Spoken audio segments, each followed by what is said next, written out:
অপরাধী শুধু জুলাই গণহত্যা না, এর বাইরে অনেক বিচার পাওনা হয়ে আছে। সেই বিচারের একটা গল্প বলি।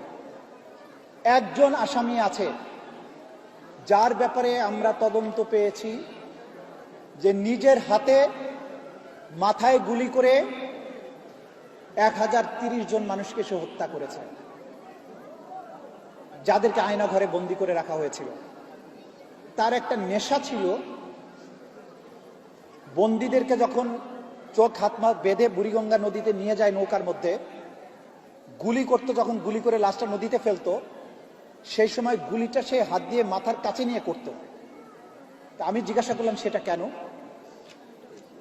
জবাব হচ্ছে যে উনি গুলি করার পরে নিহত ব্যক্তির মগজ এবং রক্ত ছিটে এসে যখন তার হাতে লাগতো, গরম লাগতো, তখন তার মধ্যে ফিলিংস আসতো।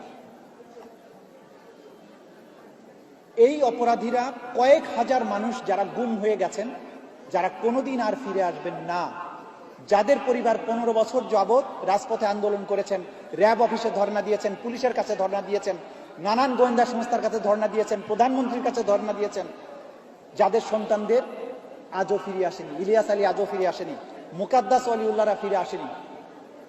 এই যে কয়েক হাজার মানুষ, তাদের বিচারটাও কিন্তু আমাদের এই ট্রাইব্যুনালের উপরেই অর্পিত। এই বিচারের কোনো সাক্ষী নাই দৃশ্যত, কারণ এটা একটা বাহিনী করেছে, তাদের গোপন আয়নাঘরে বন্দি রেখেছে, গোপন জায়গায় মেরে লাশ ডিসপোজাল করেছে, কোনো চাক্ষুষ সাক্ষী নাই।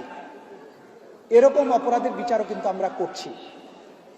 সুতরাং কোন রাজসাক্ষী দিয়ে আমরা কি অর্জন করতে চাই, দয়া করে এটা আপনারা প্রশ্ন করবেন না। এটা আমরা জানি কোথায় কি প্রমাণ করতে হবে।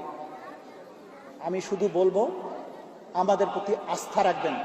আমরাও আপনাদেরই সন্তান, আপনাদেরই ভাই, আপনাদের বিপ্লবের অংশীদার, আপনাদের শোকের অংশীদার, আপনাদের আনন্দের অংশীদার, আপনাদের আবেগের অংশীদার।